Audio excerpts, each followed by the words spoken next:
Hai semuanya, bagaimana kabarnya kamu hari ini? Semoga kamu dalam kondisi baik dan sehat selalu ya. Kembali lagi di podcast Nongkrong Hukum bersama saya Handika Febrian.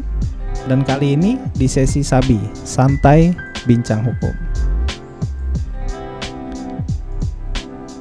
Di sesi Sabi ini, saya akan menyampaikan informasi atau sharing tentang masalah-masalah hukum yang ringan yang kamu temui sehari-hari dan mungkin kamu pernah bersinggungan, baik kamu secara pribadi, saudara kamu, ataupun relasi kamu secara luas.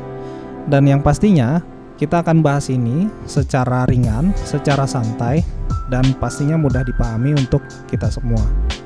Jangan lupa ya, like, komen, dan subscribe channel ini supaya kamu gak ketinggalan informasi-informasi berkaitan seputar perkembangan hukum yang ada di channel ini, dan pastinya update untuk kamu ikuti. Di sesi Sabi ini saya akan membahas tentang dokumen perjanjian tertulis. Nah, dalam kehidupan sehari-hari kita sering temui pembuatan kerjasama itu dituangkan dalam perjanjian tertulis. Biasanya misalnya kamu mau kerjasama tentang usaha atau bisnis bersama dengan teman, ataupun perjanjian hutang piutang atau perjanjian-perjanjian lainnya yang perlu dituangkan dalam perjanjian tertulis. Nah, kenapa itu penting dituangkan dalam perjanjian tertulis? Kita akan bahas nanti ke depannya. Jadi, yang akan saya bahas adalah informasi terkait hal-hal penting apa yang harus masuk dalam perjanjian tertulis sehingga perjanjian tersebut dapat berjalan mulus dan dijalankan oleh para pihak sehingga meminimalisir adanya sengketa di kemudian hari. Nah, pertama, sebelum kita bahas tentang apa saja yang harus masuk dalam dokumen perjanjian tertulis, yang harus kita perhatikan adalah syarat sahnya perjanjian yang diatur dalam pasal 1320 KUH Perdata. Nah, ini penting. Jadi sebelum kamu melakukan atau melaksanakan perjanjian tertulis, kamu harus cek dulu nih syarat sah perjanjian. Pertama, syarat sahnya adalah harus ada kesepakatan para pihak. Kenapa penting? Karena perjanjian itu tidak boleh berat sebelah atau tidak boleh ada tekanan dari salah satu pihak gitu, dan masing-masing pihak harus sepakat nih untuk bikin perjanjian. Jadi kalau belum sepakat ya nggak usah bikin perjanjian gitu, disepakati dulu aja. Misalnya perjanjian apa, sewa menyewa, kayak perjanjian apa jual beli, nah itu harus disepakati dulu sebelumnya secara lisannya. Yang kedua, para pihak harus cakap untuk melaksanakan perjanjian. Jadi kamu harus perhatikan bahwa pihak yang ingin membuat perjanjian dengan kamu itu harus cakap. Cakap ini dalam artian itu harus sudah dewasa, minimal di atas 18 tahun sesuai dengan hukum. Atau misalnya dia tidak dalam keadaan cakap menurut peraturan gitu. Jadi kamu harus perhatikan betul siapa pihak yang nanti akan bekerja sama dengan kamu. Jangan sampai misalnya kamu kerjasama dengan anak di bawah umur misalnya, itu nanti perjanjiannya bisa dianggap tidak sah. Yang ketiga, adanya objek yang diperjanjikan. Nah, ini penting. Jadi bukan perjanjian kosong gitu. Ada objek, misalnya perjanjian sewa menyewa, ya harus ada objeknya gitu. Sewa menyewa apa? Sewa menyewa tanah, sewa menyewa mobil, sewa menyewa ruangan, sewa menyewa yang lain gitu. Atau misalnya perjanjian hutang piutang, ya objeknya ada gitu. Misalnya ada nominal berapa yang diperjanjikan. Yang keempat, ini juga penting, hal yang diperjanjikan tidak boleh bertentangan dengan hukum, kesusilaan, kesopanan, etika, moral, dan sebagainya. Jadi perjanjian itu yang kamu buat itu tidak boleh bertentangan dengan hukum. Misalnya yang bertentangan dengan hukum perjanjian jual beli narkoba. Nah, itu bisa dianggap tidak sah karena objeknya adalah yang diperjanjikan melanggar hukum. 4 hal itu yang harus kamu perhatikan sebelum kamu membuat perjanjian. Nah, kita next ya selanjutnya. Setelah clear semua, kita masuk klausul apa saja yang penting untuk kita perhatikan dalam dokumen hukum. Pertama, ini yang mungkin dianggap remeh gitu ya, atau dianggap ya sudah dilewatkan saja. Tapi menurut saya penting, ini harus kamu cek adalah judul perjanjian. Nah, kenapa judul perjanjian itu penting?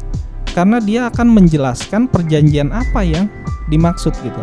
Kita harus memberi judul perjanjian sewa menyewa kah, perjanjian jual beli kah, perjanjian hutang piutang kah, perjanjian komersil kah, perjanjian sewa lahan kah.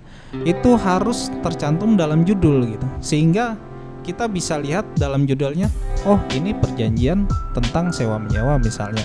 Dan itu juga harus disebutkan, misalnya perjanjian sewa menyewa rumah di yang beralamat di sini antara pihak satu siapa si A misalnya dengan pihak kedua si B gitu. Jadi itu batasan-batasan di judul, sehingga nanti kita ketika melihat judul, oh ini tentang perjanjian sewa menyewa nih, oh ini tentang perjanjian jual beli nih, oh ini tentang perjanjian bisnis nih, oh ini perjanjian tentang outsourcing gitu misalnya.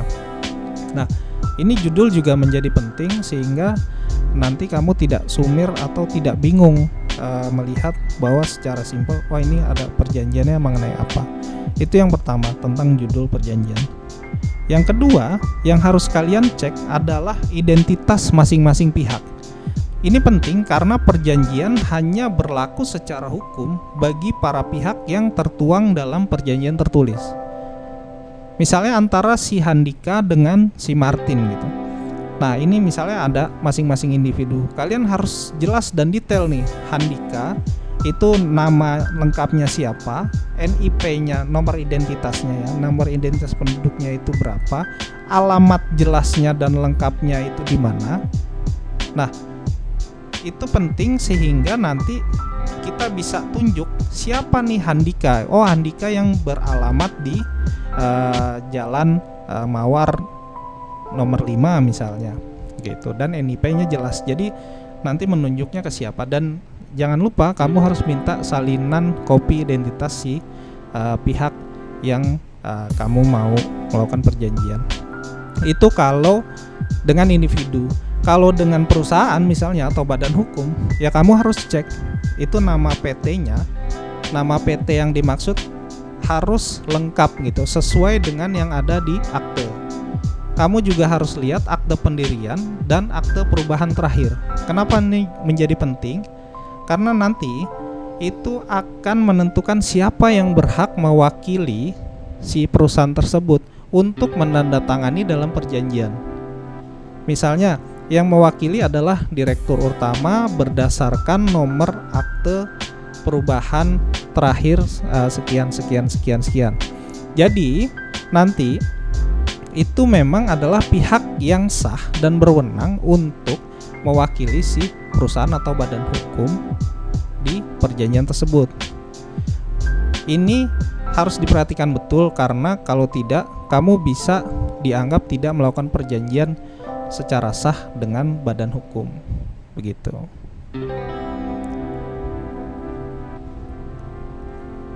Klausul kedua yang harus kalian perhatikan adalah ruang lingkup perjanjian.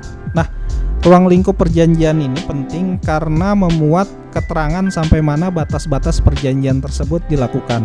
Misalnya, ada deskripsinya di situ, ruang lingkup perjanjian penyediaan alat-alat pendukung restoran.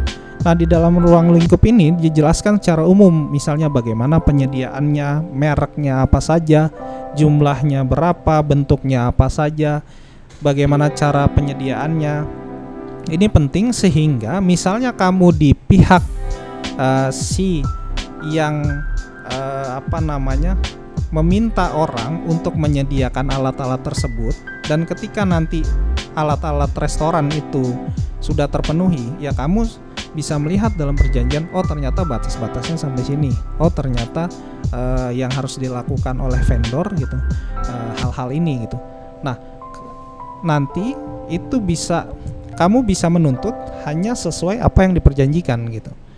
Kalau misalnya kamu menuntut apa yang tidak ada diperjanjikan, bisa saja gitu, nanti akan dibuat adendum kalau si pihak kedua itu menyepakati.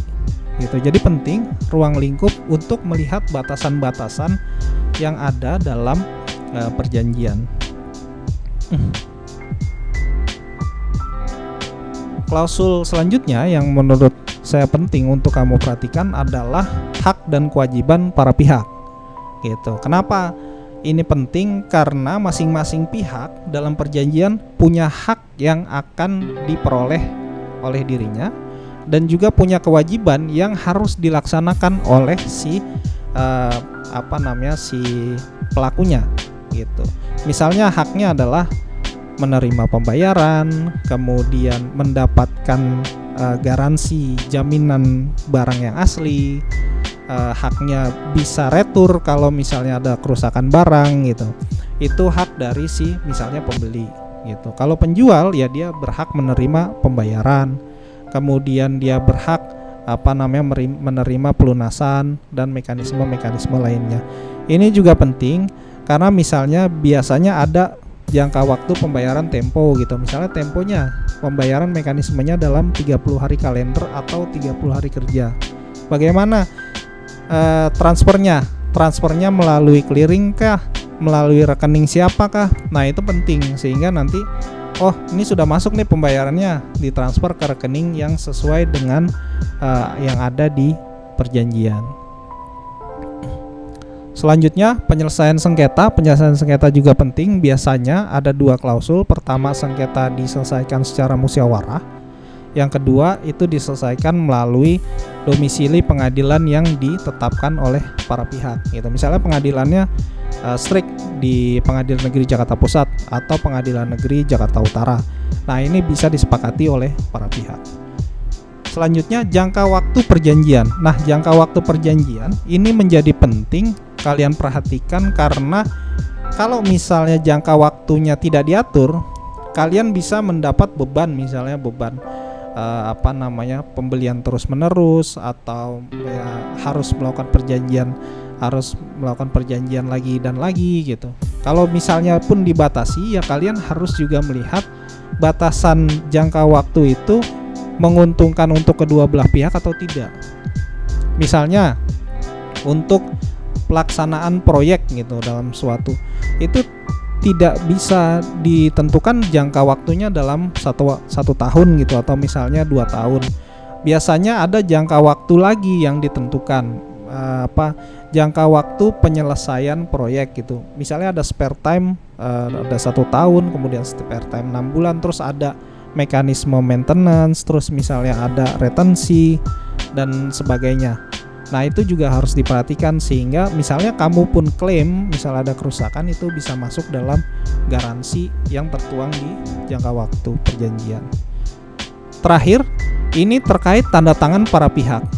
Nah, ini berkaitan dengan identitas yang tadi kita bahas di atas.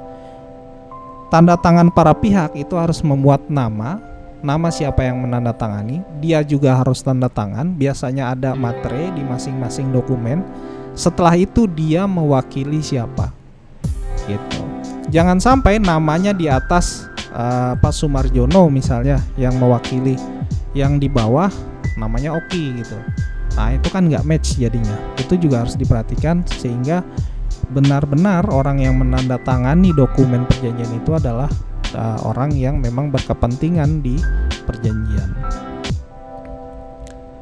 Nah, begitu menurut saya poin-poin penting yang harus kamu perhatikan dalam klausul di perjanjian tertulis. Semoga informasi ini bermanfaat untuk kalian semua. Kalau kalian ada tambahan atau ada pertanyaan, silakan komen di bawah.